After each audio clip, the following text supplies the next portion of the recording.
Happy Halloween! We're here at Harbor Wild Watch. I'm Rachel Easton. I'm Stina Troyer. And we thought we'd give you a little bit of a good sciencey lesson about the spooky skulls that we have in our collection here. We have a variety of skulls from all over the world. Some of them are replicas, meaning that they are plastic and designed to mimic and show off real life. Some of them are real skulls that we have acquired, most of them on loan from Noah. And I'm gonna do something fun. We're actually We're gonna test. Yeah, we're gonna test Rachel. So I'm gonna randomly grab these skulls. We're gonna blindfold Rachel, and she's gonna use her senses, not her sense of sight, to try and figure out the mystery identity of our spooky skulls. So I'm ready. I cannot see a thing. Yeah, I guess we should test her. I have a little bit of an advantage here because I do know a significant amount about skulls. Like I know what species we have in our collection, and this is a lesson that I teach to kids about how to read a skull, but normally it's things that you're looking at, not just things that you're feeling. So I'm gonna try to feel my way through a skull. So whenever you're ready, Stina, go ahead and grab me one. And why don't you put it in my hand so that I... Perfect. It's a small one, so I'm just gonna put it in one hand. All right. Oh, this is an easy one. So right away, I can tell that it's a small animal, right? Its skull fits in my head, in my hand here. Its head it would fit in your head too. That's a good observation. Its head would fit in my hand, so it's a smallish animal. And right away, I can tell what this species is based on these large incisors. So we have incisors too. I like to think of those as like your apple-eating teeth, right? They're the kind of chiseled teeth. And this animal has very, very strong and ever-growing teeth. They're going to grow throughout the animal's entire life, which is really amazing. If I keep feeling, I can feel the animal has really small little eye sockets and not that huge of a brain case, so not a terribly, not a hugely intelligent animal. But the teeth is my dead giveaway that this is a beaver, right? Good job. All right, I'm going to give it back to you. Excellent. Okay, what's next? All right, our next skull, right or left? Left. Okay. Oh, this is a tricky one. I'm trying to stump her here. This isn't one we normally play with. So No, we're really putting Rachel to the test here. I was expecting teeth and brain case, and that's really not present in this animal. What I have my guess. I think this is the snapping turtle. She got it! And I have to guess that because of just the shape of the beak and the texture of it too. It's kind of got this bumpy texture. Well done. This is exciting. Okay. We've never done this before. I'm impressed so far because I thought we were gonna stump her, but I want to be stumped.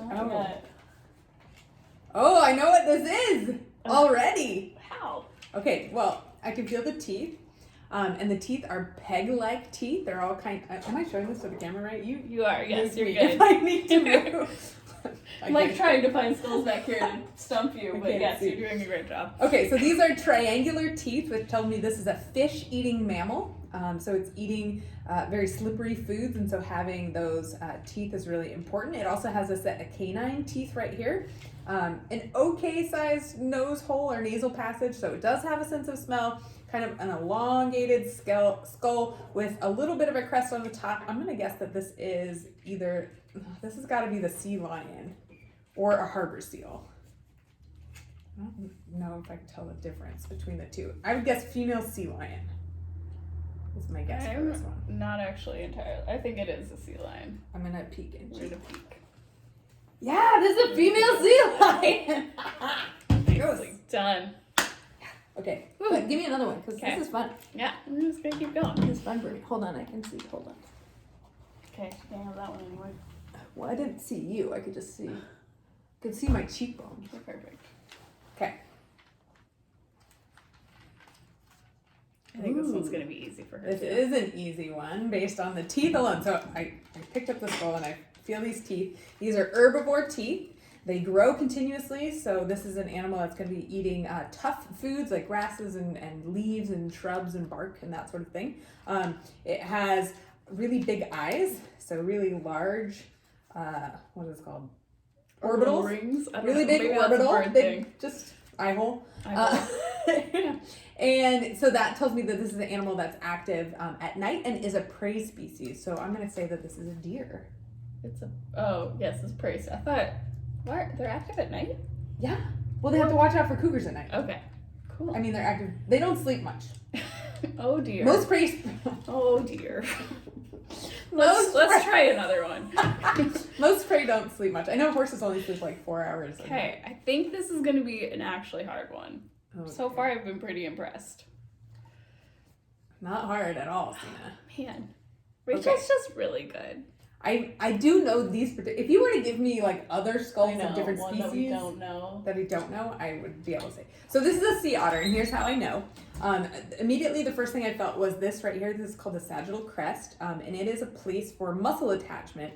And sea otters have this because they have very, very powerful jaws to eat hard food. They're eating things like crabs and clams and urchins, things that are really, really hard, and they need a powerful jaw to be able to attach that. The other thing that they have is these huge molars at the back of their mouth. These molars are for crushing, for biting down really hard. They have a big nose so that they can smell, and it's in the weasel family, and it has a generally like a weaselly shaped skull. What are you saying there? I'm just trying to make sure you can't see anything. And you're good. She's doing good. I can't wait to watch this video. Okay, we're going to do another... So, big brain also is another clue. Smart, yeah. tool-using animal. Perfect. Okay, set that down. Oh. Right or left? Right. Awkward. Oh. This one's going to be hard. This is awkward. Okay, it's an herbivore. I can tell because it has a gap between where the front teeth would be and the molar teeth, right? Yeah, nice and flat. Where's those eyeballs? Okay. Oh, I know what this is. This is a sheep.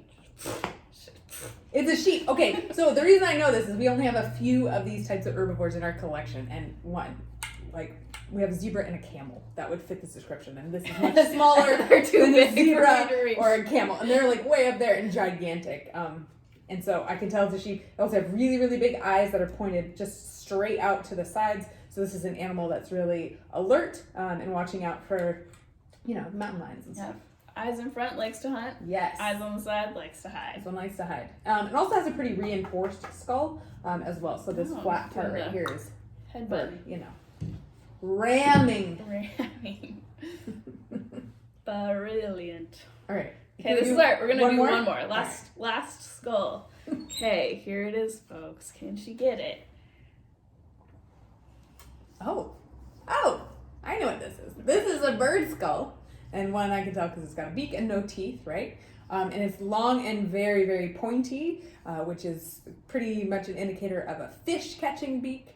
This is one of my favorite birds to watch. This is a great blue heron. And it has these kind of big eyes that are held in place with this weird ring. Mammals generally don't have to have a ring holding their eyeball in, but birds do because their eyes are often really large. And then really small kind of brain case up at the top. The term bird brain is applicable here. They're not super problem-solving animals, but excellent. Am I right? You are so right. Yes. Go ahead and take your brain fold off. My brain fold? Your blindfold off. Oh, and here we have it, folks. Our lovely skulls correctly identified, each and every one, by the fabulous Rachel Easton here. Those are good choices. I'm trying really hard to stump you. And we have the snapping turtle too, of course. But thanks for tuning in on this spooky Halloween. We hope you're out there safely enjoying today's festivities.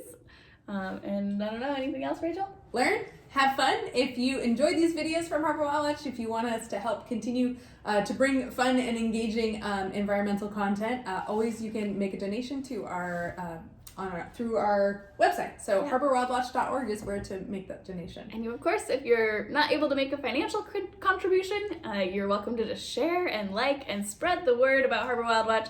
That is a totally great way to help support us, because the more we get out there, the better it is. So thanks so much for tuning in, and we'll catch you later on a less spooky occasion. Learn, have fun.